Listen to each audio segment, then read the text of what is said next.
So why the flip-flop from Mayor Adams on who's responsible for the immigration crisis has driven New York to the brink? Joining me now is Townhall.com political editor and Fox News contributor Guy Benson. Guy, great to see you. Thank you for being here. So has Mayor Adams seen the light? It's the first correct thing I think he may have said about immigration ever, certainly since he became mayor. And I think part of the reason why, David, is because he actually went down there and saw it. Not quite the same sanitized version that the president saw, with zero migrants within earshot when he was there, but something closer to what I saw when I was down there last year. You cannot observe the chaos down there, the humanitarian problem, the sovereignty and security problems, and say this is fine. Everything's going to be okay here.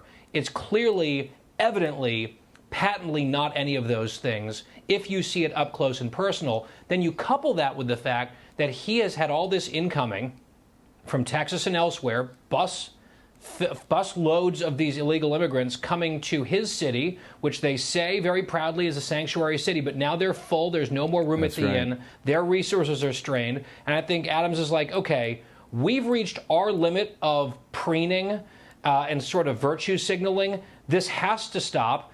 And to put this on the federal government is exactly right. This is a crisis caused by the policies of this administration, period. You know, you bring up a great point that the rhetoric of the whole sanctuary cities, and of course there's some sanctuary states as well in this country, the rhetoric doesn't match the reality. Eventually, the reality comes home to roost, and it in no way corresponds to the rhetoric. That's exactly right. I mean, you can sit there and pat yourself on the back for being a sanctuary city and very progressive and visionary and just empathetic and kind and all of those things.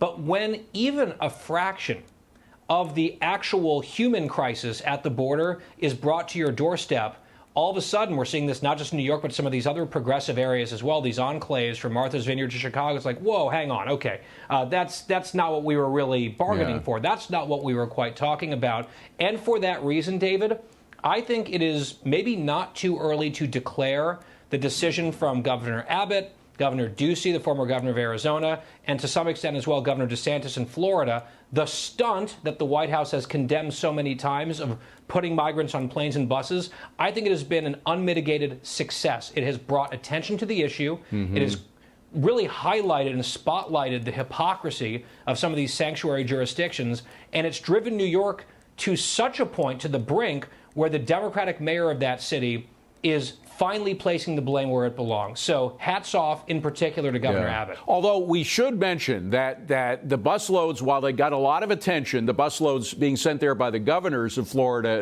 and Texas and other places was important to highlight the image of what was really going on.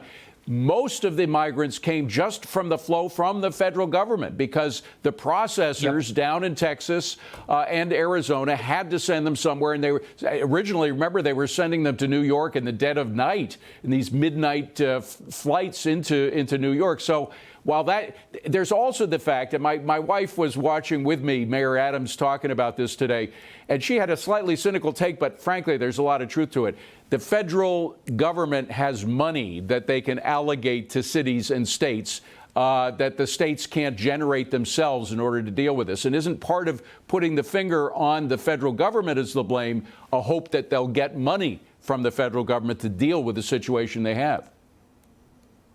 Well, I think that they just got many billions for that purpose in the giant omnibus bill that just passed at the very end of last year. So there is money coming. I'm sure that's part of it. But, David, you're right to point out that the so-called stunt from the Republican governors was widely decried, whereas a lot of this relocation of migrants was done by the federal government or by some Democratic officials.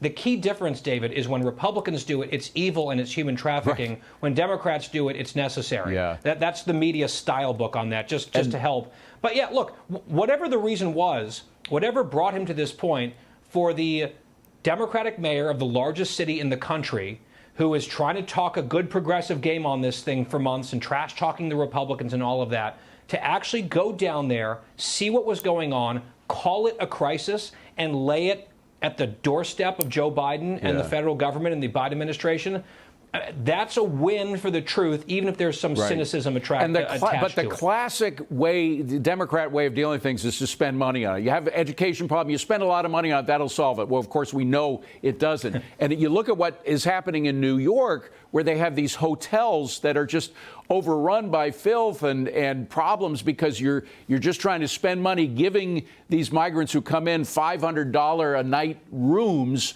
And you end up with situations like this where they're all trash and everything. We only have about 20 seconds, but I mean, it just shows that the welfare mentality of Democrats doesn't work either. This is a combination of two bad policies. Quickly. Yep, it's a policy problem. Some of the policies reversed after Trump could be re-implemented today, and the problem would not be solved, not for the long term, but it would be a lot better. That's the truth. I think you're right. Guy Benson, great to see you. Thank you for being here. Appreciate it.